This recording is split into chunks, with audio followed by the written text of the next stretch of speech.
Olá pessoal, sejam bem-vindos a mais uma videoaula. Hoje a gente vai ver um pouquinho sobre modelo de referência OSI. Meu nome é Roberto, eu sou professor do IFRJ, então vamos conversar um pouquinho mais sobre redes hoje, ok? Bora lá!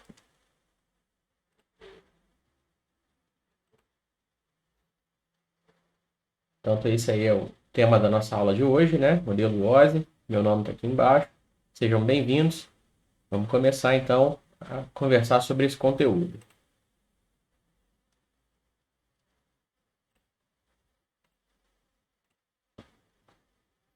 Bom, primeiro a gente tem que levar em consideração que toda transferência de dados ela é baseada sempre na conduta de um transmissor e de um receptor, né? Sempre acontece de um transmissor ter que enviar dados ou informações, né? Uma mensagem qualquer para um receptor que vai estar aproveitando esse conteúdo que tá chegando, né? Então aqui nessa representação bem lúdica que a gente colocou aqui para poder explicar como é que funciona, né?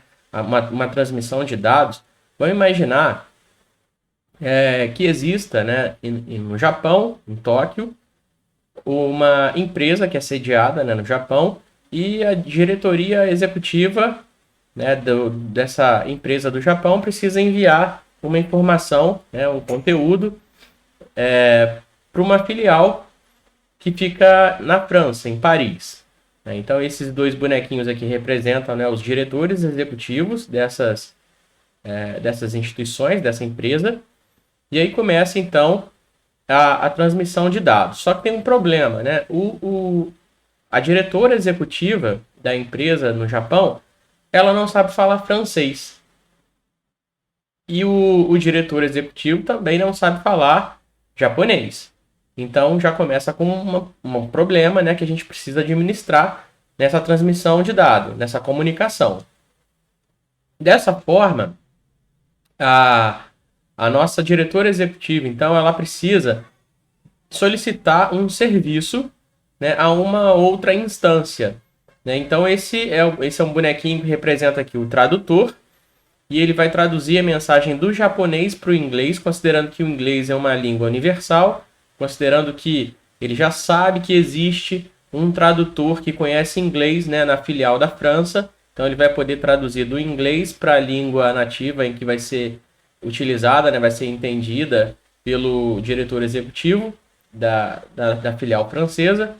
Então, esse tradutor recebe a mensagem, né, da instância superior, traduz essa mensagem para o inglês, né, justamente porque ele conhece o outro lado, né, ou seja, o receptor, ele sabe que o receptor consegue administrar a informação traduzida para o inglês, e ele passa para o secretário, né, para que o secretário tenha incumbência, então, de enviar a informação, a mensagem.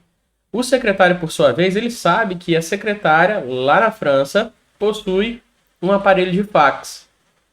Então, ele utiliza o aparelho de fax como meio de transmissão, né, para que esse dispositivo, então, possa se comunicar com o dispositivo que tem lá do outro lado, no receptor, na empresa lá da França. Né? Então, a mensagem ela é enviada e chega no receptor. Chega pelo aparelho de fax, a secretária recebe essa mensagem, remove, né, o fax recebido, identifica que a mensagem está escrita em inglês e é destinada ao diretor executivo. Então, antes de entregar ao diretor executivo, que ela sabe que ele não conhece o inglês, ela passa para o tradutor. O tradutor da empresa, então, faz a tradução, né, do inglês para o francês e encaminha essa mensagem para o diretor executivo para que ele possa ter acesso ao conteúdo que foi enviado pelo transmissor. Então é mais ou menos assim que funciona, né, quando a gente fala de transmissão de dados em redes de computadores, tá? Então vamos tirar agora a representação lúdica para que a gente possa entender de fato como acontece a transmissão de um dado, de uma informação, de um arquivo, né, entre computadores de uma mesma rede. Bom, mas antes, né, de nomear as instâncias acertadamente, vamos tentar entender o que aconteceu aqui, né, nessa representação gráfica que a gente tinha. Cada instância dessa daqui, por onde a informação passou, né, é uma camada. É uma camada, né, que estão sobrepostas, e aí as camadas adjacentes, ou seja, as que estão próximas umas das outras, né, a que está logo abaixo ou a que está logo acima, elas prestam serviços às camadas que estão próximas a elas. Né? Então, por exemplo, né, o tradutor prestou um serviço ao diretor executivo, né, a secretária prestou um serviço ao tradutor e por aí vai. Né? Até no outro lado também acontece assim, né, o tradutor aqui prestando serviço para o diretor e por aí vai.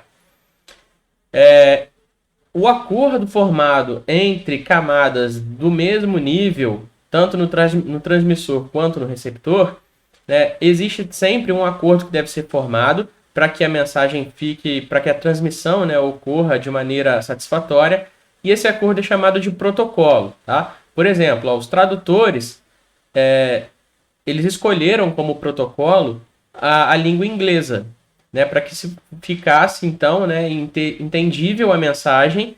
Né, então, os dois devem ter acordado, deve ter, né, feito aqui um acordo, uma resolução, para que essa mensagem, então, fosse traduzida do japonês para o inglês, para que o tradutor da filial francesa pudesse traduzir do inglês para o francês. Né, então, a escolha da língua inglesa foi um protocolo definido pelas camadas, né, de mesmo níveis hierárquicos, tanto no transmissor quanto no receptor. A secretária do transmissor e do receptor também escolheram um protocolo, que foi o quê? Enviar a informação pelo aparelho de fax. Né? Então, se o outro lado estivesse esperando o conteúdo por e-mail, por telefone, né, não daria certo essa transmissão, essa comunicação. Então, deve ter sido acertado também, deve ter sido acordado entre as camadas de mesmo níveis, o protocolo a ser utilizado para que a mensagem pudesse ser enviada corretamente. E o conjunto de camadas escolhidos, né, o conjunto de protocolos estabelecidos entre as camadas se chama pilha, né, pilha de protocolos. Né? Então, todos os protocolos escolhidos pelas camadas, tanto no transmissor quanto no receptor, recebe o nome, então, de pilha de protocolos, ok? Bom, na vida real, então, num computador, como que acontece? No computador, a gente organiza a passagem, né, da informação em 7 camadas distintas, tá? Que são numeradas, né, de 1 a 7. A camada 1 é a camada mais próxima do meio físico de transmissão, ou seja, da maneira como os dados vão ser transmitidos por fio ou por Wi-Fi, né? E daqui a pouco a gente vai ver. A camada de aplicação, que é a camada mais alta, a camada 7, ela é a mais próxima do usuário, tá? Então, vamos admitir aqui que esse usuário, esse transmissor, né, tivesse que enviar um e-mail para um receptor. Tá? Então, ao mesmo passo que a gente vai analisando aqui a função de cada camada, a gente vai fazendo, então, um exercício de imaginação aqui para ver o que cada camada faria com o conteúdo do e-mail antes de passar esse conteúdo para a próxima camada, né, e solicitar um serviço à próxima camada. Então, vamos identificar. A camada de aplicação, ela tem como objetivo fazer a interface entre o protocolo de comunicação e o aplicativo que pediu ou que receberá a informação através da rede. Então, como o nome diz, né, a camada de aplicação, ela gerencia os aplicativos, né, ou as aplicações, né, que o usuário está utilizando na hora de enviar as mensagens. Quando um usuário está conectado numa rede, ele pode estar enviando e recebendo vários dados simultaneamente, né, ou seja, ao mesmo tempo, em vários aplicativos, em várias aplicações distintas. Né? Eu posso estar enviando e-mail ao mesmo tempo em que eu estou escutando uma música pela internet. Eu posso estar baixando, fazendo o download de um arquivo ao mesmo tempo em que eu estou fazendo uma reunião, né, uma videoconferência. Então, existem várias maneiras, né, de se gerenciar o conteúdo que está entrando e saindo, várias aplicações, né, que gerenciam essas informações, e a camada, então, de aplicação, ela é responsável por determinar para qual aplicativo que tem que ir cada informação na hora que chega e quais aplicativos estão enviando as informações na hora que estão saindo.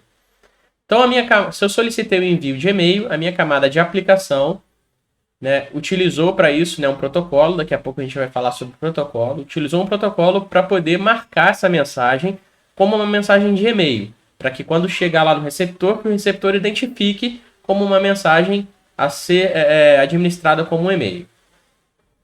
Passou então para a camada de apresentação. A camada de apresentação tem como finalidade deixar a informação legível, acessível para o receptor, independente do sistema operacional que o receptor utilize, independente da plataforma, da tecnologia, né? Então, quando a gente lê aqui, ó, o objetivo da camada de apresentação, que é converte o formato do dado recebido pela camada de aplicação em um formato comum a ser usado na transmissão desse dado, um formato entendido pelo protocolo usado.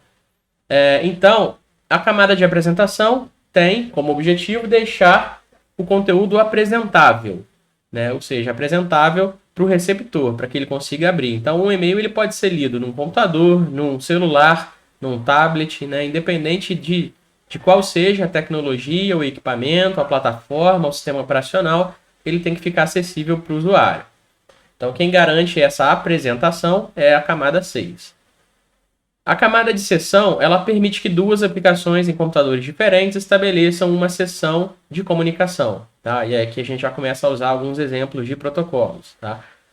Então, a camada de sessão, ela tem o objetivo de estabelecer uma sessão síncrona, ou seja, estabelecer, né, uma comunicação em tempo real entre dois equipamentos, como uma chamada de vídeo, uma videoconferência, né, e várias outras possibilidades, né, tipo assistir um show ao vivo, né, ou se conectar a um servidor de streaming, né. Então tem várias possibilidades de utilização, né, nessa camada. Nem sempre ela é utilizada. No caso do envio de e-mail, por exemplo, o e-mail não é um tipo de transmissão que exige sincronicidade, ou seja, não exige que o receptor e o transmissor estejam online ao mesmo tempo para o e-mail chegar. Até porque o e-mail ele nem chega direto no computador do receptor, né? Ele vai para um outro computador, que é o servidor de e-mail, e fica armazenado no servidor de e-mail até que o receptor solicite a abertura desse conteúdo, a abertura do e-mail, né? Então,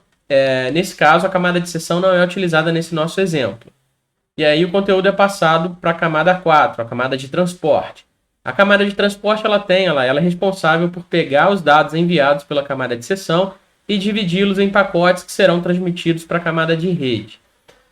Bom, e aí essa camada de transporte, então, pelo que a gente viu, ó, ela tem o objetivo de pegar o conteúdo, então ela recebe o e-mail, né, que a gente está querendo enviar, e fragmenta esse e-mail, ele divide o e-mail em diversos pedaços menores. Esses pedaços menores são chamados de protocolos, são chamados de pacotes, tá? Esses pedaços menores são chamados de pacotes, e os pacotes, eles podem ser enviados de duas maneiras diferentes, tá? Utilizando o protocolo TCP ou o protocolo UDP, tá? Daqui a pouquinho eu vou falar mais especificamente sobre esses dois protocolos. Mas o que a gente pode entender de imediato é que o protocolo TCP, ele garante a entrega de todos os pacotes. Então, é o caso do e-mail, por exemplo. Ninguém nunca recebeu um e-mail faltando um pedaço, né? Faltando um trecho ali do texto. Quando a gente recebe e-mail, ou ele vem completo ou ele não vem, né? Então, quem garante a completude, né, dessa informação é o protocolo TCP. Ele garante que todos os pacotes da informação, né, quando a informação foi fragmentada, na hora de enviar, ele garante que todos os pacotes serão enviados. Se algum pacote demorar a chegar no receptor, o receptor envia uma solicitação de reenvio daquele pacote, porque ele recebe os pacotes numerados, identificados, né? Tipo, pacote 2 de 4. Então ele já sabe que, opa, tem 4 pedaços chegando aí, né? Eu recebi o pedaço 2. Aí chega o pedaço 1, pode chegar fora de ordem, né? Chega o pedaço 1, então ele vai montando. Aí chega o pedaço 4, mas o pedaço 3 não chegou, demorou a chegar. Então o receptor solicita para o transmissor um reenvio do pacote 3, para que o conteúdo seja remontado plenamente aqui. Já o protocolo UDP, ele não garante a entrega de todos os pacotes, mas ele prioriza o desempenho e a sequencialidade, né? Então, como que o UDP é utilizado? Por exemplo, quando a gente está fazendo uma chamada de vídeo, tá? Utilizando então para isso a camada de sessão, né? Camada de sessão estabeleceu uma comunicação síncrona entre dois pontos, e aí na camada de transporte foi utilizado o protocolo UDP. Por que o UDP? Porque ele é mais rápido para enviar os pacotes, né? Então, uma transmissão de vídeo, por exemplo, né, se eu sou o transmissor, e aí eu ligo para alguém, né, pelo telefone e falo, oi, bom dia. Né? Então, imagina, essa minha mensagem curta, né, esse oi, bom dia, foi fragmentado em diversos pedaços, tá? Pela camada de transporte. Só que esses pedaços eles têm que ser enviados em ordem, não pode chegar fora de ordem. Né? Então, se minha mensagem foi oi, bom dia, vamos imaginar que seja oi, bom dia, tudo bem? Né? Se chegar fora de ordem, o meu receptor poderia ver a mensagem assim, bom, oi, tudo, oi, dia. Né? Então, se chegar fora de ordem, vai ficar a mensagem vai ficar muito comprometida. E outra coisa, se demorar muito a chegar um pacote, ele não solicita o reenvio, porque é melhor perder um pedaço do que solicitar o reenvio, né? Então, a mensagem, oi, bom dia, tudo bem? Se faltar um pedacinho dela, se chegar assim, oi, dia, tudo bem? Dá para entender. Né? Faltou, né, picotou ali, isso acontece constantemente em mensagens, né, de videoconferência, de audioconferência, né, ligação por VoIP, né? Acontece de perder um pedacinho do conteúdo. Mas se perder, é melhor do que se ele ficar repetindo, né? Porque às vezes, quando a mensagem está sendo transmitida pelo protocolo TCP e ela demora a chegar, quando o receptor solicita o reenvio do que demorou a chegar, o transmissor envia de novo. E aí pode acontecer da primeira vez que o pacote saiu do transmissor, ele ter tomado um caminho mais longo. E depois chegam ao mesmo tempo o primeiro pedacinho que foi enviado e o segundo, que foi reenviado. Né? Aí o receptor ele vai aproveitar só um dos dois pedaços. Mas se for uma transmissão em tempo real e chegar pacote duplicado aqui, a minha mensagem poderia chegar assim, ó, oi, bom dia, tudo bem? Então, esse pedacinho poderia ser replicado várias vezes. Esse pedacinho que demorou a chegar e foi solicitado o reenvio. Então, é mais problemático ter repetição de pacote do que faltar um pacotinho nessa sequência, né? Então, por isso, o protocolo UDP ele é usado quando a prioridade é o desempenho, tem que chegar rápido, tem que chegar em sequência. Se perder um pacote, não tem problema, né? Monta lá o conteúdo no receptor sem esse pacote que faltou mesmo, tá? Então, essa é a característica do UDP. E o TCP não. O TCP tem que chegar tudo. É o caso, né, como a gente viu, de um texto sendo enviado. Tem que chegar o texto inteiro. Mesmo que demore, né, para remontar. A próxima camada, a camada de rede, camada 3, ela é responsável por pegar da camada 4 todos os pacotes, né? Então, a informação foi fragmentada em pacotes. E antes de ir para o receptor, passa para a camada de rede. E a camada de rede pega todos os pacotes e é como se ela usasse um carimbo ali, né? Ela coloca dentro de um envelope e carimba, dizendo, ó, quem é o transmissor, quem é o receptor. Esses dois componentes têm identificações, né? Então, eles são identificados por e-mail e por IP, né? Pelo protocolo IP e pelo MAC address, que é o endereço de máquina, né? Então, esses dois fatores de identificação são registrados em cada um dos pacotes. Né? Os pacotes, então, eles são registrados em seus cabeçalhos, né? Existe o cabeçalho do pacote, onde é inserido ali o endereço IP, tá? Ele não o camada 3 ele não identifica os pacotes com o MAC address. A gente vai ver MAC address mais abaixo.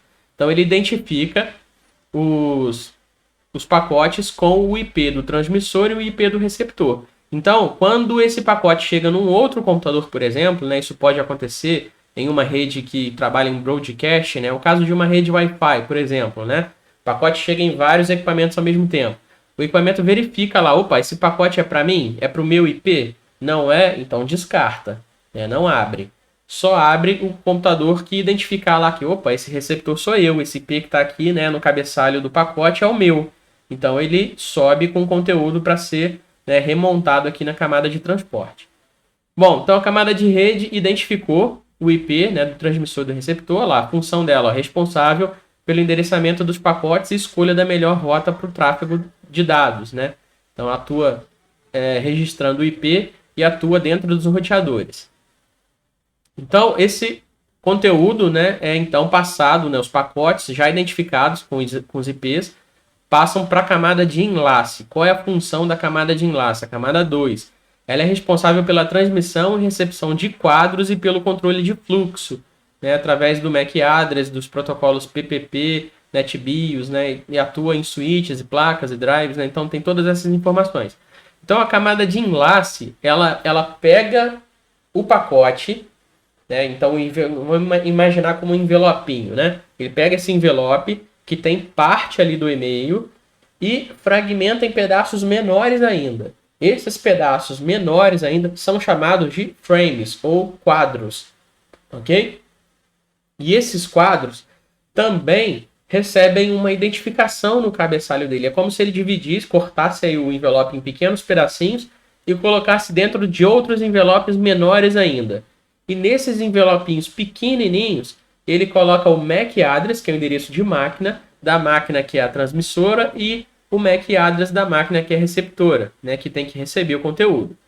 E faz esse controle, né, o controle de fluxo. Então ele funciona também, né, quando está recebendo o conteúdo e quando está enviando também, ele funciona como um guarda de trânsito, né? Imagina um cruzamento, onde tem carros passando, o sinal não está funcionando direito, e aí o guarda de trânsito ele para uma via enquanto deixa a outra passar. Depois ele para a via que está passando e deixa a que estava parada passar. É isso que acontece no nosso computador. As placas de rede elas não recebem e enviam conteúdos ao mesmo tempo.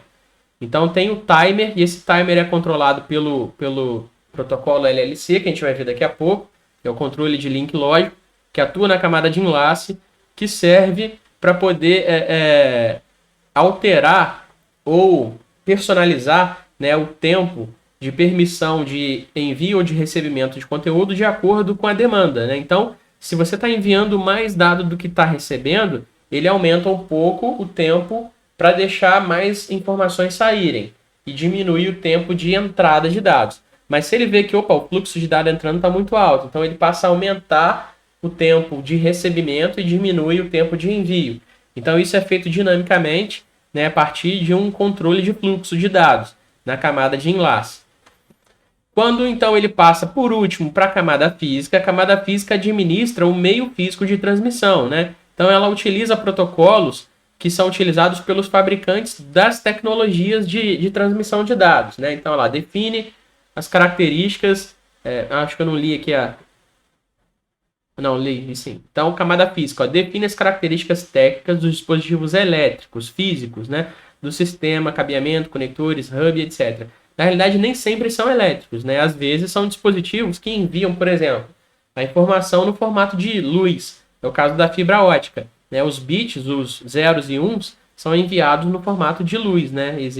Então, existe um conversor que pega, né, essa informação digital, essa informação, né, binária em formato eletrônico e transforma, né, essa sequência de zeros e uns em sequências de ligado e desligado no formato de luz, tá? Então, ele atua, né, a camada física atua diretamente com o equipamento físico, gerenciando aí se é fibra ótica, se é Ethernet, se é USB, se é Wi-Fi, né? Então, ele transforma em ondas de rádio, né? Se é uma conexão de escada, ele transforma, né, os zeros e uns, a sequência binária, em tons de descagem e por aí vai.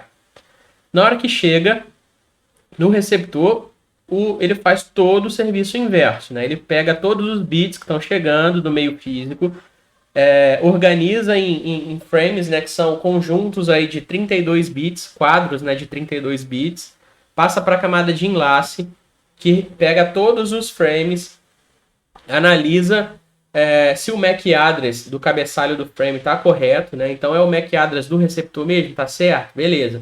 Se não for, descarta aqui. Se for o MAC address do receptor, bateu ali, deu certo, então passa os frames para a camada de rede. Aliás, remonta os frames, né? Remonta todos eles e aí a gente vai ter o envelope de volta, que é o pacote. Sobe então o pacote para a camada de rede. A camada de rede confirma o IP, que está ali nos pacotes, do transmissor e do receptor. Se estiver incorreto, ele já descarta aqui o IP. Se o IP estiver correto, ele sobe para a camada de transporte, que vai pegar todos os envelopinhos, né, e vai remontar a informação completa. Então, no caso, se for um e-mail, vai remontar o texto, né? Se for uma solicitação de videochamada, vai remontar a solicitação, né, e vai estabelecer uma comunicação a partir da camada de sessão. né? Então ele vai verificar se é uma transmissão TCP, que garante a entrega de todos os pacotes, ou UDP, que prioriza desempenho e sequência. Então passa para a camada de sessão. Se for uma solicitação de comunicação em tempo real, essa camada é utilizada. Se não, né, tipo, é só um conteúdo para chegar no receptor, né, e ele pode ver quando quiser. Então não utiliza essa camada de sessão.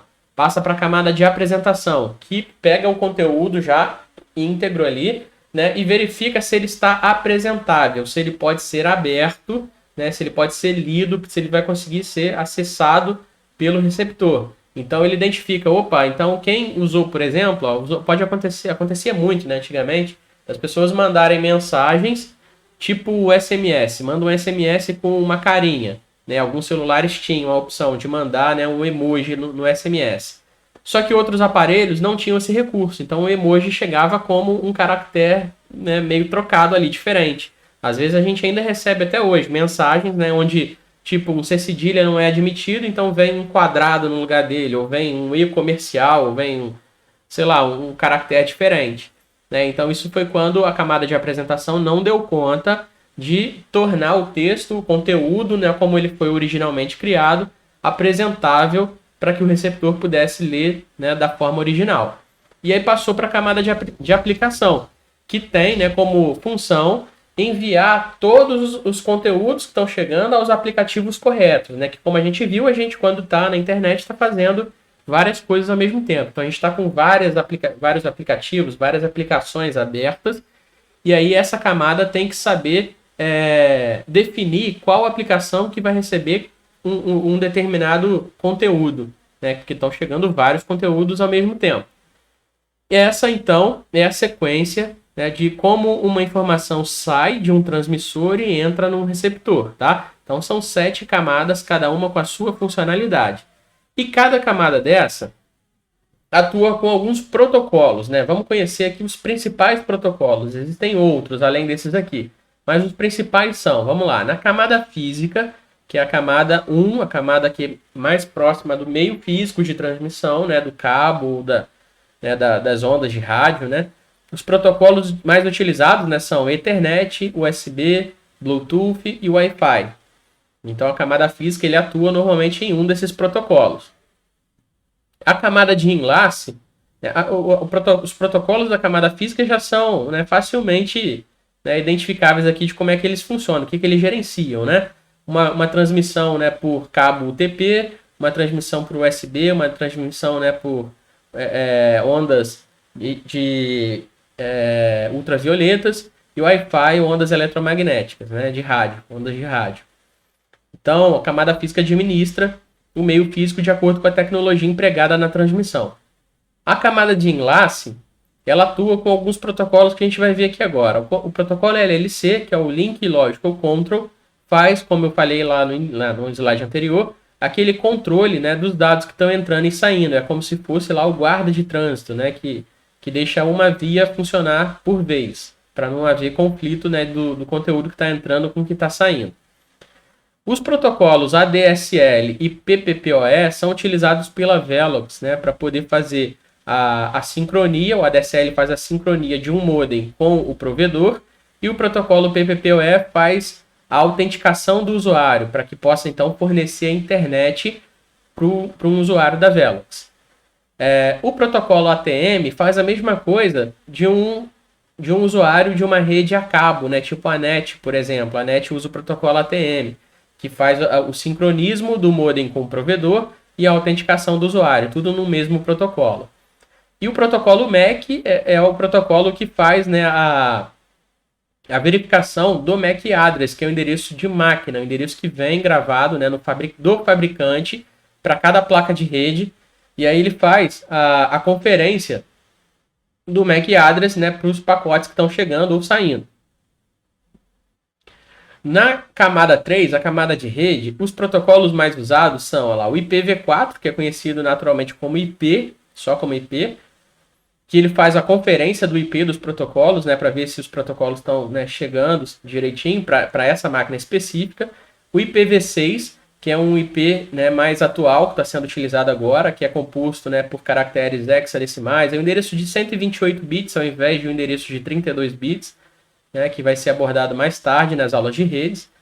O IPsec, que é um IP seguro, um IP mascarado, né, que não fica identificável, muito utilizado, né, quando o usuário estiver fazendo transações bancárias ou compras online. O protocolo DHCP, ele atua, né, quando você conecta a sua máquina a uma rede onde possua um servidor DHCP, automaticamente, né, quando você configura a sua máquina para receber o endereço via DHCP, só de entrar numa rede, ele já envia esse protocolo, que é uma solicitação broadcast, ele envia para todo mundo, todos os equipamentos da rede recebem, é uma solicitação de IP. E aí o equipamento que está configurado como servidor DHCP fornece um IP para sua máquina para que você possa entrar nessa rede, né? Conseguir acessar o conteúdo dessa rede. O protocolo ICMP, que é usado no comando ping, é um protocolo de teste de conectividade, né? Então é utilizado só para testar, né, se duas máquinas conseguem se comunicar, se existe, né, então, comunicação e qual é o desempenho dessa rede através, né, do tempo de resposta em milissegundos aí dos pacotes. Ele envia 4 pacotes, espera receber de volta os 4 pacotes e mostra uma estatística de tempo de retorno. A camada 4, que é a camada de transporte, atua com os protocolos TCP e UDP, né? Como a gente já viu, o TCP ele garante a entrega de todos os pacotes e o UDP não garante, ele prioriza o desempenho e a sequência de transmissão desses pacotes. E a partir da camada 5, os protocolos, né, começam a ter as portas melhores identificadas, com exceção, né, dos protocolos da camada de apresentação, porque aí são portas que são bem evidentes, né, são fixas. Existem vários tipos existem 65 mil numerações para portas diferentes, tá? Então, a gente está vendo algumas aqui que são fixas. Existem portas fixas e portas dinâmicas, que são algumas aplicações que solicitam uma porta para usar só num determinado período e depois desativam aquela porta, tá? Esses protocolos que a gente está vendo aqui utilizam portas fixas. Então, são sempre essas numerações. E é importante conhecer, né, a porta desses protocolos, porque quando a gente está trabalhando com um firewall, por exemplo, a gente pode abrir ou fechar essas portas, fazendo com que o serviço desses protocolos fique em funcionamento ou não. Então, se eu quiser cancelar, por exemplo, ó, deixa eu chutar aqui, ó, esse protocolo aqui, ó, FTP, é o protocolo, né, de File Transfer Protocol, que é o protocolo de transferência de arquivo. Se eu desativar a porta 21 no firewall, esse protocolo FTP não funciona. E aí isso acarreta, né, para o usuário a impossibilidade dele transferir arquivo. Então ele não consegue fazer download e nem upload de nada. Não consegue baixar nada para o computador dele e nem subir nada do computador dele para qualquer outro servidor da internet. Bom, voltando à sequência. A camada de sessão, que é a camada utilizada, né, para criar uma comunicação síncrona em tempo real entre transmissor e receptor, ela pode utilizar esses 3 protocolos aqui. Quer dizer, tem muitos outros protocolos, mas os mais utilizados são esses. O RTCP, que é o Real Time Control Protocol, que é o protocolo de controle de tempo real. Ele serve para administrar videochamadas, videoconferências, serviços de streaming, né? Então, tudo que estabelece sessão em tempo real e transmissão de voz ou de vídeo utiliza o protocolo RTCP. Telnet é o protocolo utilizado, né, em tempo real para fazer transação bancária. A transação bancária ela acontece em tempo real, acontece online, na hora que a gente entra no aplicativo de banco para transferir um dinheiro, né, fazer uma transferência, um Pix, né, a gente está utilizando o protocolo Telnet, porque esse conteúdo ele é realizado em tempo real. E aí você precisa estar online com o servidor do banco. Também acontece quando a gente está fazendo uma compra, né, pela internet, né, a partir de um site de e-commerce qualquer, né, e na hora de fazer o pagamento, ele utiliza esse protocolo na camada de sessão. E o protocolo SSH é para fazer acesso remoto, né, tipo da minha casa, do meu computador, eu quero acessar um computador que está lá no meu trabalho. Né, acessar a área de trabalho nele, mexer como se eu estivesse lá no computador do trabalho. Através do protocolo SSH que a gente faz esse tipo de acesso remoto. Então tem as portas de comunicações que cada um deles atua. A camada de apresentação, né, atua basicamente com esses dois protocolos aqui. Ó. O protocolo ASCII, que é baseado na tabela ASCII, onde cada caractere do seu teclado, seja, né, uma letra, um número ou um caractere especial, tem uma equivalência numérica. Então ele converte, né, por exemplo, quero enviar um texto para alguém, ele converte esse texto em números, e aí quando chega lá no receptor, ele converte de novo os números em texto. Por que isso é útil? Né? Porque eu não vou saber, né, qual é o padrão de texto que o meu usuário utiliza, qual o sistema operacional que ele utiliza. Né? Então, uma linguagem universal a ser transmitida são os números. Né? Então, ele envia em números. E a ABCDIC é um protocolo de conversão, né, de números decimais para números binários. Né? Então, ele utiliza nessa conversão para poder enviar um conteúdo e deixar ele legível em qualquer tipo de dispositivo que o receptor tiver. Perdão. Vamos lá. E a camada de aplicação, ela é a camada que mais tem protocolos. Tá? Eu trouxe alguns aqui que são os mais usados, mas tem muitos outros. Protocolo HTTP, por exemplo, que a gente utiliza diariamente, né, para poder acessar, abrir páginas, né, conteúdo da internet. Utiliza a porta 80. O HTTPS, que é a mesma coisa que o HTTP, serve para abrir site também, só que ele utiliza, né, o S de security, de segurança, ou seja, ele utiliza transmissão de dados criptografados. Né? Então ele é mais seguro. Quando a gente abre um site de banco, por exemplo, ele usa o protocolo HTTPS ao invés do HTTP. Ele usa o protocolo IPsec ao invés do protocolo IP.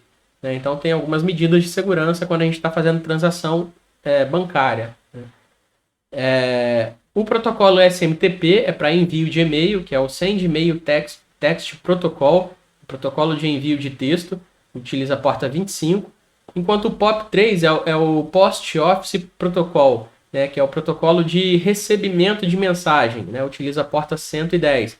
Então é um protocolo para enviar e um protocolo para receber. Já o IMAP, né, é o Internet Mail Access Protocol, que ele faz, né, a função dos dois juntos, do SMTP e do POP3. Ele é o protocolo que gerencia envio e recebimento de e-mail. A maioria dos provedores de e-mail agora estão migrando, né, da utilização desses dois protocolos para a utilização apenas do protocolo IMAP. Tá? O protocolo IRC, por exemplo, né, que é o Internet Request and Chat, né, que é o protocolo de chat, de bate-papo, né, que era muito utilizado há algumas décadas atrás. Né, até hoje alguns aplicativos e sites, né, de mensagens instantâneas utilizam esse protocolo, né, para fazer transmissão de mensagem instantânea. Protocolo FTP, como a gente viu, é de transferência de arquivos. E o protocolo DNS é o protocolo que faz, né, a conexão com o servidor DNS, que utiliza a resolução de nome para IP para que você possa acessar um conteúdo numa rede utilizando o nome do domínio ao invés do IP do servidor que armazena aquele conteúdo. Tá? Então esses são, né, alguns dos protocolos. Vamos observar aqui rapidamente agora alguns exemplos de transmissões. Quando eu, por exemplo, estou enviando um e-mail, no meu computador, ó, a camada física está usando o protocolo Ethernet, se eu estiver conectado por um cabo UTP. Né? Na maioria das vezes vai estar. Se for, né, se eu estiver conectado para o Wi-Fi, então vai usar o protocolo Wi-Fi ao invés do protocolo Ethernet. A camada de enlace vai estar usando, né, para esse tipo de transmissão. Vai estar usando o protocolo LLC, que é o controle de link lógico. A camada de rede vai estar usando o protocolo IP, né, para poder endereçar os pacotes que foram que estão sendo, né, enviados, que são os fragmentos do e-mail. Né? A camada de transporte vai usar o protocolo TCP, que é o protocolo que garante a entrega de todos os pedaços do meu e-mail. A camada de sessão para esse tipo de conteúdo, né, para esse tipo de transmissão não é utilizada, né, como a gente viu, o e-mail não é um tipo de comunicação síncrona em tempo real. A camada de apresentação vai estar usando aí ou, né, o protocolo ASCII ou o EBCDIC, tanto faz. E a camada de aplicação vai estar usando o protocolo SMTP, que é para envio de e-mail. Né? Então essa aqui é a pilha de protocolos para a função de enviar um e-mail. Já a função de fazer uma transferência bancária, por exemplo, a camada física vai estar conectada pelo protocolo Ethernet. A camada de enlace também, o LLC. Camada de rede vai usar o IPsec ao invés lá do IP, vai usar o IPsec que é seguro. Camada de transporte vai usar o TCP, tem que garantir a entrega, né, de todos os conteúdos para fazer uma transferência bancária. A camada de sessão vai ser usada nesse caso e vai usar o protocolo Telnet, né, Telnet para fazer a transação online. A camada de apresentação também vai ser usada e vai estar, né, utilizando o protocolo ASCII ou até o EBCDIC. E a camada de aplicação vai estar usando o protocolo HTTPS, né, para que eu possa fazer essa transação num site seguro, um site criptografado. Se eu estiver me conectando a Velox, né, a maioria das camadas não vai ser usada, né? Na hora que eu solicito a conexão da Velox, o que acontece? Ó, a minha camada física vai atuar no protocolo Ethernet, a camada de enlace vai atuar com os protocolos ADSL, que vai sincronizar o meu modem com o provedor, e PPPoE, que vai autenticar o meu usuário, né, colocando o meu login e minha senha. E depois de conectado, ele vai ativar o protocolo LLC, que vai fazer o controle do fluxo, né, de dados que entram e saem. E por último, o meu provedor vai me entregar um IP válido para eu poder navegar na internet. Então isso aqui são as únicas camadas utilizadas, né, na hora que eu solicito uma conexão com um provedor do tipo Velox. E aí as outras camadas, as camadas mais altas, não são utilizadas nesse tipo de atividade, nesse tipo de transmissão. Para fazer uma videoconferência, né, na camada física Ethernet, se eu tiver conectado, né, pelo cabo UTP, na camada de enlace o LLC, controle de link, na camada de rede o IP, na camada de transporte agora o UDP, que não garante a entrega de todos os pacotes, mas que prioriza o desempenho e a sequência do envio dos pacotes, né, por considerar que é uma videoconferência. A camada de sessão, né, uma videoconferência é uma comunicação síncrona, então ele vai usar o protocolo RTCP, né, que gerencia esse tipo de transmissão. A apresentação não vai ser usada, né, não está sendo transmitido o texto, né, então ele não precisa converter o conteúdo. E a camada de aplicação vai estar usando aí, né, provavelmente eu estou usando, né, um site para fazer a videoconferência, então esse site vai estar sendo gerenciado pelo protocolo HTTP, né, para abrir no meu navegador, tá? E por último, os últimos dois casos, né, para eu poder postar uma foto numa rede social, por exemplo, na camada física eu vou estar usando o protocolo Ethernet, na camada de enlace o LLC, na camada de rede o IP, na camada de transporte o TCP, que vai garantir que a foto chegue íntegra, né? A camada de sessão não é usada para esse caso, a camada de apresentação também não, né, porque não preciso estabelecer uma comunicação em tempo real com outro computador, não preciso fazer, né, uma conversão de dado para poder ficar legível no outro computador, e a camada de aplicação vai usar uma junção aqui, ó, vai usar os protocolos HTTP para abrir o site da rede social e FTP para permitir que eu faça o upload, para permitir que eu poste uma foto na rede social, que é o protocolo de transferência de arquivos. E por último aqui, se eu quiser assistir um streaming, né, assistir um vídeo num serviço de streaming, vou estar usando aí na camada física o protocolo Ethernet, na camada de enlace o protocolo LLC, na camada de rede o protocolo IP, na camada de transporte o UDP para priorizar desempenho, mesmo que alguns pequenos, né, conteúdos, né, sejam perdidos no caminho. Na camada de sessão o RTCP, que vai manter o sincronismo. Na camada de apresentação não tem nenhum protocolo, ela provavelmente não vai ser usada, não tem nada para ser convertido. E na camada de aplicação, protocolo HTTP, né, para gerenciar a abertura do serviço de streaming no meu browser, né, através de uma página ou conteúdo, né, para ser aberto aí no meu navegador.